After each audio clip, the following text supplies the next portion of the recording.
Baseball matters. Baseball is important. Baseball is a promise. It's poetic, right? When we think about baseball, we think about spring. We think about rebirth. We think about a reclamation of our lives from winter. We think about things becoming new, becoming reborn, becoming fresh. What's going on, everybody? I'm Jay. Welcome to Square Pegs. Glad you're here. No, I do this, I don't want to say every season, but I do this fairly frequently where I talk about baseball games that I love, baseball games that I think matter. Typically, I do these as a ranking video, something like that. And as much as I love my ranking videos, and I do, I think they're fantastic, I think they're fun, and people seem to enjoy them, I don't want to do that today. I'm going to do something a little bit lighter, something where I'm just talking about baseball games that I think everyone should play and everyone will enjoy. I'm going to do 7. To borrow from Dapper Manatee on TikTok, it's because 10 is too many and 5 isn't enough. So I'm going to do 7 baseball games that I think everyone should be playing, games that are great for opening day, games that are a little bit maybe not directly baseball simulations or anything like that, just some fun baseball action. And we're going to kick things off on the WonderSwan color. So I think I said the WonderSwan color to start, but it's actually on the original WonderSwan, the original black and white, created by Gunpei Yokoi, the original WonderSwan, which is a fantastic little console out of Japan. This is Wonder Stadium 99. I really, really like this game for something that is kind of rudimentary in appearance and like from a visual standpoint is going to be the weakest looking game on this list. It does a lot incredibly well. There's an exhibition mode, a season, and a home run derby, which is really cool. The gameplay is really easy to pick up and get into because it plays like a classic throwback NES baseball game. It's easy to understand, it's easy to get into, and I like that. I think it's really nice. The animations and the sound in the game are really good, and who knew we would get such quality digitized voices on a system like this? I will admit, I don't know a ton about the WonderSwan and its capabilities, but the voices in the game are great, and it really adds a lot to it. It makes the game really fun. Like, Namco just makes solid, fun games, don't they? It's just a really enjoyable thing. One of the things I want to call out about it that I really do like is that the ball remains large on the field of play, which it could have been something that got overlooked and got missed, but with this being a monochromatic screen, I really like the approach to keep the ball large so you know exactly where it is at all times. It doesn't get lost, and I really, really appreciate that. And this is actually the first of several handheld games on this list, and up next, we're going over the Game Boy Advance with a game out of Japan called One Piece Going Baseball. Now, I've talked about this one before, but I really do feel like this game deserves its flowers. I think it's absolutely spectacular. It's very easy to understand. It feels like traditional baseball. It plays like traditional baseball. It even kind of looks like traditional baseball if you don't, take into account the fact that one of the guys has rubber arms, one of the guys can detach his limbs, and one of the guys just hits things with swords instead of a traditional bat. But outside of that, totally standard baseball. But it's baseball that's amped up and ridiculous, and it's a blast, man. Like, it's an absolute blast. I love games like this. Like, I love Super Baseball 2020. I love Cyber Wars, or I love Base Wars Cyber Series. Cyber Series Base Wars. I think that's what the official title is. I love games that don't take itself too seriously and have fun with the concept of what baseball can be. This has a signature One Piece feel. Everything is over the top and goofy, but it doesn't betray the sport it's based on for laughs. It just pluses it and makes it more vibrant, I guess is probably the best word here.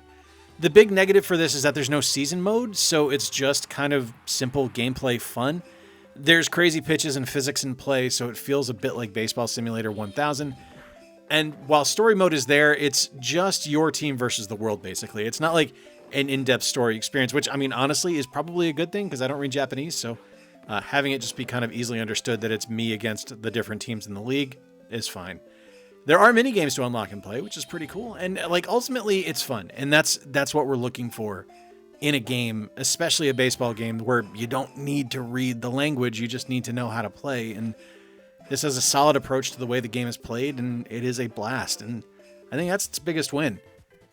And that's what the biggest win is on the NES here with Dusty Diamond's All-Star Softball, which, while yes, it does have softball in the title, I really do feel like this is one of the top 3 baseball games on the NES, along with the original Baseball Stars and Baseball Simulator 1000. I find no flaws with this game. I love that the captains pick the teams at the start of the game. I think that's such a clever way to introduce the sport of baseball, and I think it's a clever way to kind of introduce the basic gameplay experience you're going to have playing Dusty Diamond.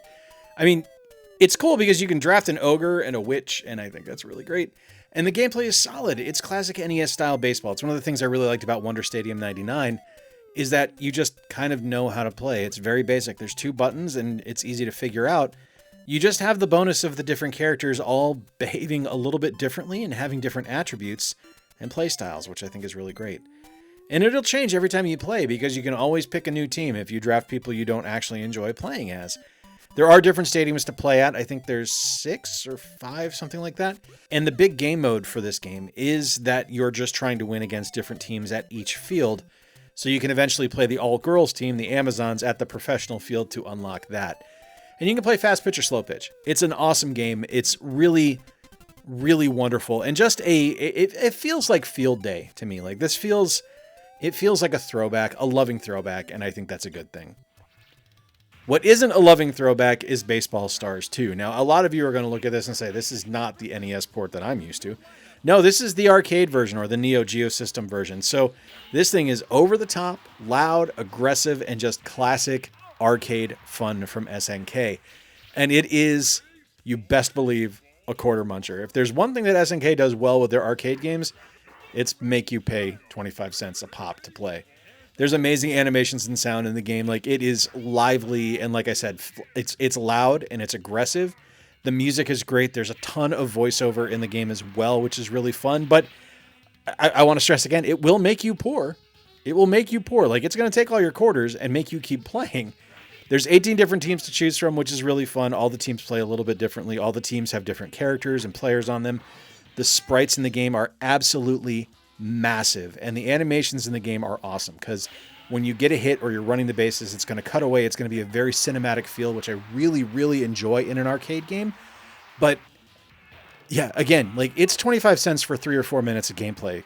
You want to make it count. Like, I love Baseball Stars 2 on the Neo Geo. I love it in the arcades, but it is something that if you do not have a bunch of quarters with you, you're going to have a dissatisfied experience. But if you happen to find it in an arcade, or perhaps you emulate it, you're going to have a blast. It's absolutely wonderful. Back to the NES now, and we're going to look at a game from Tecmo, and this is Bad News Baseball. And I think this is the one that everyone remembers for having the rabbit umpire. It's a very traditional baseball game for the NES. There's not a whole lot going on here, not a whole lot of different gameplay options or anything like that. There's a round robin single player mode, but it's really, really fun. And one of the things I really do admire about this game is that as you're playing it, the pitchers are going to run out of stamina, which you would expect. But if you're playing in the tournament, you can't just go into your next game and bring back your number 1 starter. It actually does take a few games for them to get back to full stamina and to recover completely, which I think is kind of a nice little dose of realism in a game that is otherwise kind of silly and kind of goofy. There is a really nice kind of dose of realism there with the overall stamina of your pitchers. The games can end in a tie after 12 innings because it's based on Nippon Professional Baseball in Japan. So if you are tied after 12, it'll end in a tie, which is kind of a unique thing, which we don't really experience here in the States. The animations during the game and in between innings are fantastic. I think they're one of my favorite things and one of my favorite experiences in baseball on the NES. And you have 12 teams to choose from. Like I said, it's a pretty basic game overall, but it's a really fun one and something that I traditionally have a lot of fun with. It's not always my number 1 pick for baseball on the NES, but it is one that I have a good time with. Back to the Game Boy Advance now, and this one did release in the States. In the States, it was released by THQ, but it was actually developed by Sega over in Japan, and this is Baseball Advance. And one of the things that I need to call out immediately is the animation system in play here, because it's absolutely fantastic. The pitching, the batting, the running, all of it looks fantastic. All of it looks wonderful. There's an MLB license, so you can play as any of the 30 Major League Baseball teams, which is really awesome, with the rosters as well. You can play a full season mode, which is really cool, as well as a playoff system and an all-star game, and of course, traditional exhibition modes, which is what you'd expect in a game like this. I think the biggest knock on it is that there's only 4 stadiums in the game, but one of them's Fenway, one of them's Safeco, so I mean, that's really all that matters. You're good with that, right? It's extremely well designed and optimized for the Game Boy Advance. So this is kind of Sega sports at their absolute finest. It works incredibly well. It does record your stats as you play. So as you go through the game, it's going to actually update as you go. It's not going to be something that's lost, which we kind of experience in some older baseball games. It's just a really solid baseball sim on an unexpected platform. I appreciate it. It's a really fun game, and it's one that I think most people that are fans of baseball have overlooked, because I don't think we're really looking for baseball experiences on a handheld system like the GBA. Now for a console I don't have a lot of experience with. This is the PC Engine, aka the TurboGrafx 16 here in the States, and this is Power League 4, and this is a incredibly solid baseball sim released on the PC Engine. The animations and the sound in this game are absolutely top-notch. It really flexes the muscles of what the PC Engine was able to do. It's something that, as someone who is kind of a neophyte to the TurboGrafx and the PC Engine, I appreciate seeing games like this, because it really makes me appreciate what that system was capable of, because you can see stuff that happens in this game that you wouldn't have seen in other 16-bit consoles. The same as things like you would experience with like Bonk's Adventure or Air Zonk or something like that.